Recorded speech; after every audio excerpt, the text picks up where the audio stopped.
So the first thing I'm actually gonna do is crank this thing, rotate it all the way over so we have the oil pan facing up. We'll have the bottom end facing up so we can take a look at it. I'll show you guys on camera so you guys can see it because I want to do the oil pan gasket and I want to do the oil pump nut. It's now upside down, but I don't know what fell. Oh, been looking for this wrench. Alright, so the first thing I want to do is actually pull this oil pan off. As you can see, I have most of the bolts out already. This was from when I inspected it when I went to go purchase it. So there's only a few holding it on, and then I'll also degrease this super good and scrub it really good so that we can put it back on. It looks brand new. I think the M52 has like an oil level sensor on it, and I don't know that the M50 has that, or it might be the other way around. So I'll have to double check. I have multiple pans as extras, so anyways, there's a pan. It's off. Time to degrease this thing. This is actually the nut here that everybody talks about backing itself off, which is kind of hard to believe because these are reverse threaded, and I've never actually met or talked to anybody that said this has happened to them. So while it seems incredibly unlikely that this would even occur, it's probably best to just spend the 20 bucks that I did on this safety wire oil pump nut and go ahead and safety wire it to the sprocket while I'm already doing the pan gasket. It's just gonna give me that extra peace of mind when I am driving the car. But again, I've never seen this actually happen. I've never met anybody that this has actually happened to, but it's just good, I guess, while you're doing it. If you're doing oil pan gasket in the car or outside of the car, might as well just do this as well. A little bit of this everywhere. This will help break it down, and then I can come back out and scrub it. So remember, you'll be going righty-tighty on this thing to get it off. So you might need to actually lock it from spinning, but I was able to break it loose, and with just a little bit more than 17 foot-pounds. So just for the record, these things are tightened on at 75 foot-pounds. That's factory spec, or 25 Newton meters, and it took a little bit more force to actually get it off. So I mean, the likelihood that this thing comes off, I'm not sure, but yeah, I would rather just do it and get it out of the way. Now here's the safety wire routed oil pump nut that you can purchase. They provide you, it's basically what I just explained. It's a pre-drilled nut, so you don't have to, you're paying so you don't have to drill it, and I don't have a vise at home, so this is kind of a necessary thing. So it's the same nut, just got a hole in it. And I think the idea is to have it somewhat even when you put it through, like the length even when you actually put it onto the sprocket. And actually, in which case I will take this out for now because I'm gonna have to thread it on without that wire. But what I am gonna do is I'm gonna clean these threads off real quick. I'm gonna apply a little bit of red Loctite to this so we can make sure that it's on even tighter. I know that there is kind of like an art to wiring this up, and I will try my best to replicate that, but I cannot imagine that it's gonna be perfect. Just gonna take the nut here, take some Loctite, get it on there, some red Loctite, make sure that it's tight, of course. I'm now gonna torque it to 17 foot-pounds, and then I'll probably go a touch over that.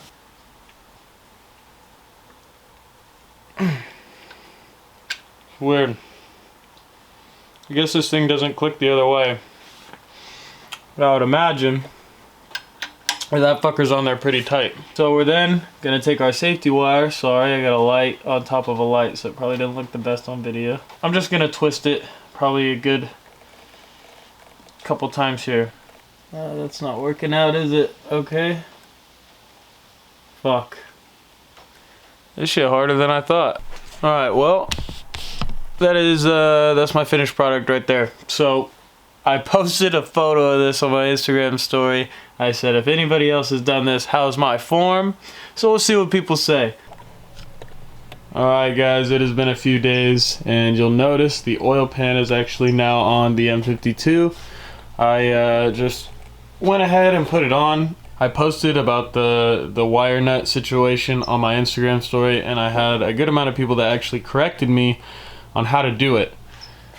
I will say I fixed it, but I did not do it to probably like a professional level where it got a bunch of twist in it, but I did fix it and separated the wires. So instead of routing them together, twisted underneath the sprocket, I separated them, and before I routed them beneath or around the sprocket or whatever. So each end, it's hard to explain. There's a few write-ups on it, and there's a really good video on it, and that's what I referenced in order to fix it.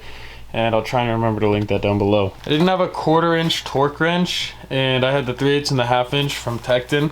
So I went on Amazon, I got this one. This is a 1/4 inch Tecton torque wrench, so now I have the full set. All right, so I've got this guy set to 89 inch-pounds instead of foot-pounds like what I'm used to. This thing's actually pretty nice. It's not locking the socket like it's supposed to, but good build quality. Tecton wrenches are not that expensive. This was 50 bucks.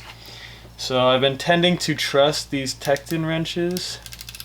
Alright, so what I am gonna do is go from the center and work my way out. So I'm sure there's like a straight up like guide and reference to use online, but I think if you just start in the center and work your way out, because I already placed the gasket like 3 days ago and snugged all these up, it should be good. So I'm just gonna start in the center, so I'll just go side to side and just work my way out both ways. So I think it'll just be better than going around it. Alright, this is a quick little note about this Tecton torque wrench. Again, nothing is paid here, but I just want to point out the tools that I buy and what I enjoy about them, especially because pretty much everything I buy is on a budget. This thing is nice because if you notice, when I go to torque this down, the handle is actually the only thing that moves when this is the torque. Yeah, that's so cool. I think that's cool how it clicks like that.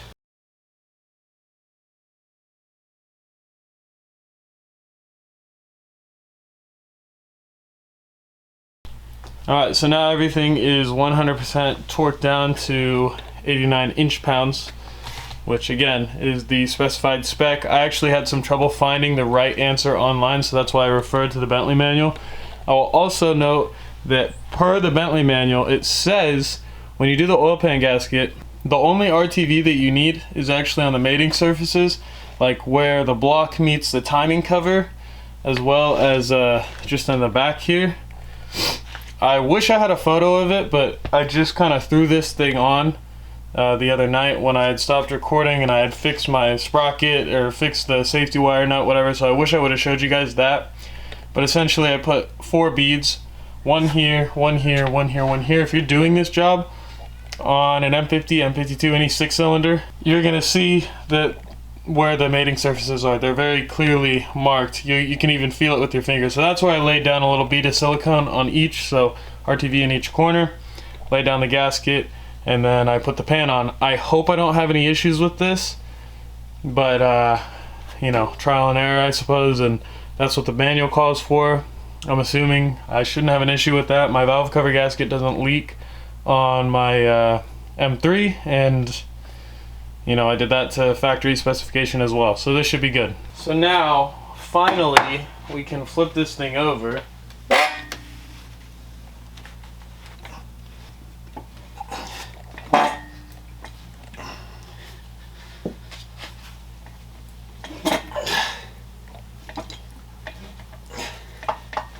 Okay, fucking A. Oh shit, look at all the oil. God damn it, man. Well, it is rotated. There's just a ton of oil on the ground. Now it's on my hands and my shoes. Alright, now that we're working on the top of this thing, we can actually remove the valve cover as well as the old valve cover gasket, because I've ordered a new valve cover gasket, new spark plug tube seals, and I have brand new spark plugs as well as brand new coil packs to put on this thing or in this engine. So I still need to pull the old spark plugs out, it looks like. So I'll pull those out. I'll pull the cover so you guys can see what this thing looks like. Something I still don't have that I should really invest in is the spark plug socket. I have a 17-inch or 17mm spark plug socket for like M54s and stuff, but not for M5X. So definitely need to get myself one of those. Please like and subscribe and share these videos. That ad revenue money is not very much, but it is helpful for the very minor, small purchases. I'm gonna go ahead and pull all the bolts off for this. These are all like super loose because I have I'm gonna try and pull the grommets off with them. And actually, that grommet is like brand new, so I'm wondering if the rest of them are gonna be like that. It'd be kind of nice.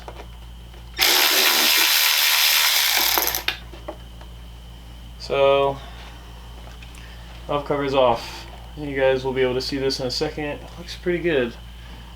Oh wow. Hold on, you're gonna love this. Alright, this is our first look of the top end. It looks pretty good, aside from all the silicone and like broken leftover gasket and silicone that's hanging out here. It's gonna be a little tedious to clean, but because this is outside of the car, I can pretty much get to anything. If I drop a big old piece of silicone, I should be able to get to it.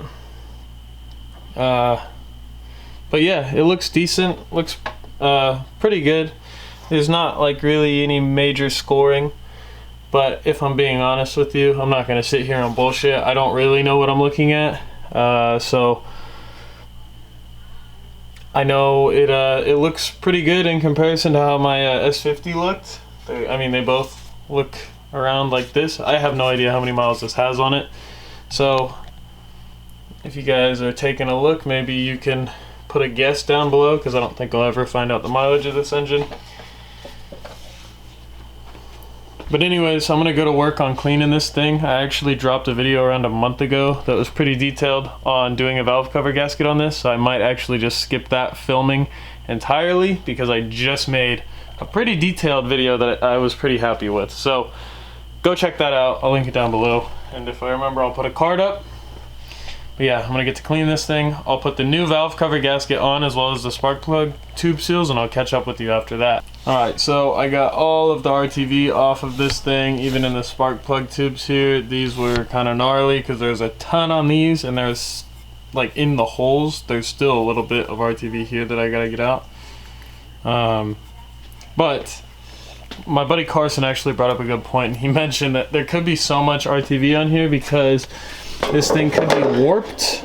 This is my first engine with the plastic valve cover, so that's a total possibility. I'll have to like look at it. It may not even be something I can see, so I'm hoping that's not the case, but it's very well possible.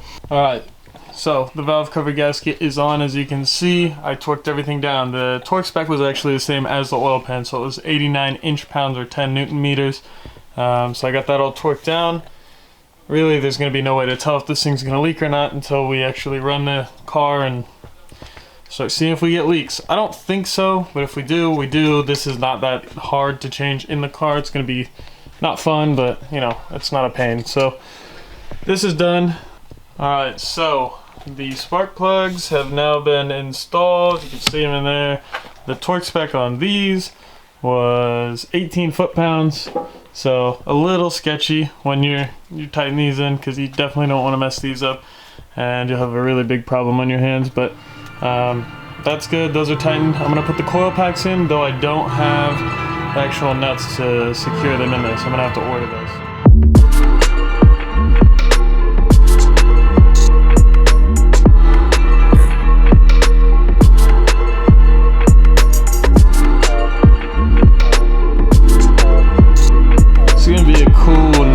Today, so shout out to, I'm not even gonna say his name, for putting me onto the bubbly bounce. If you know, you know. Yeah, no, it's sparkling water. It's not good. Alright, so for what's on the agenda today, I want to get the M52 out of the way. I have something exciting to show everybody that I didn't know.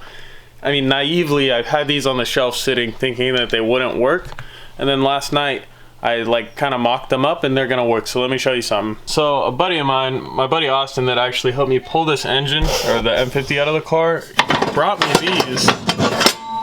And when I was looking at them, I was like, Yeah, these aren't gonna fit my car. They just look, the holes look small.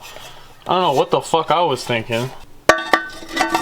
They fit like a fucking glove. So I need to put the rest of the exhaust studs in. And these are technically long tubes, eBay long tubes. I don't know. I mean, we'll see how they work. But I know I'm gonna have to do a custom mid pipe for this car anyways. So that's fine. And it's never gonna pass smog. We're gonna talk about all the emissions bullshit we're deleting later. But yeah, so cool. We have long tubes on the shelf. Long tubes. I hate to say it because they're like multi-piece, so they're kind of weird. And they're flanged out. It's just another thing that can possibly leak, but we'll see what happens. I might as well show you this. I pulled this out as well as these injectors out from the green sedan that I parted out. It's kind of funny that I'm going to do this, but I'm going to make sure that this car has a full toolkit, even though it's going to be straight up like, not gutted. It'll be full interior street car. It's just kind of funny to have the OEM toolkit, but yeah, the toolkit is like pretty much empty in this, but this is a complete one, so we'll use that. There's a couple things I need to add a little bit of RTV on, and a couple little things I want to torque on the engine before I start putting a bunch of shit on.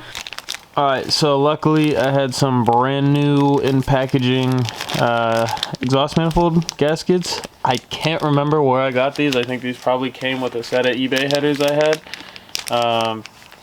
Not the eBay headers that I'm putting on this, so I'm not sure. You can see like we have uneven stud action going on, so I need to make sure we got all these studs in, then we can actually put those long tubes on.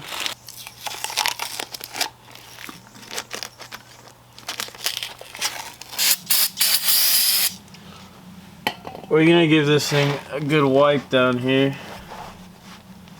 because there was some oil that kind of ran down from when I had this thing hanging out upside down. Alright, so installing manifold studs is never really a fun time, just because most of the time, like in this case, they're mad seized, but as you can see, you just double nut them. There's a ton of videos online about this. However, I will show you best I can. Go ahead and thread it in by hand. It's kind of weird doing it kind of upside down, but hopefully you can still see it. Till it bottoms out by hand. And these are 11s. Because these two nuts are up against each other, like that friction actually drive the stud in until the stud stops. And now that stud is completely in there. You can feel it bottom out. You can feel it get very tight. Now you just come in with your 11. And you can break this guy away. I mean, you can see how gross that stud is. There's nothing I can really do about that unless I order new studs. So anyways, that is how you install some manifold studs. So the lighting is pretty bad, so I'm just going to continue to send in all those studs, and I'll get back to you guys when it's ready to go. Alright, so check this out. I got all the studs here. I had to actually run to storage and grab some studs off of the M50 because this didn't have every single one. So now we have all 24 in here. On the way back, my truck started to make a weird noise, so I had to go ahead and replace the serpentine belt, and now I can finally get back to work. I'd imagine this side, like those little indentations, goes against the head, but these are not OEM gaskets, so they just are kind of throwing me off a bit here. That looks just about as good as it feels. Here's the DIY long tubes here. Should probably tighten that up before. Let's see, when I mock it up, am I gonna be able to? I think this one goes here. At least that's how I laid them out. Okay. There's that. I don't, okay. That's how it's clocked. Should have just bought new studs, I can't lie. See, that doesn't even, it feels like it's crossing going on. I know it'd probably be a better idea to evenly tighten all this down. I'm not gonna argue with that, but at the same time, I'm not gonna do that because I am lazy and like to create problems for myself later. All right, let's mock this up. I am not super stoked about these gaskets, but I'll mock this up and give you a sneak peek here. Just like that. Bam! You know what I'm saying? That's gonna look fucking badass, huh? Alright, so I have the headers installed. As you can see, I had to go back to storage one more time and pull one more nut. So I have a nut to put on this stud. After that, these are done. They're supposed to be torqued to 17 foot-pounds, but I can't lie, I just hand cranked them as tight as I could. Which is probably not good. Probably will cause a leak, because that's what happened on the M3, but we'll see. Yeah, I don't know how that's going to be clocked, especially with the transmission actually bolted up, so we'll cross that road when we get there. All I know is that we will need a custom mid pipe anyways.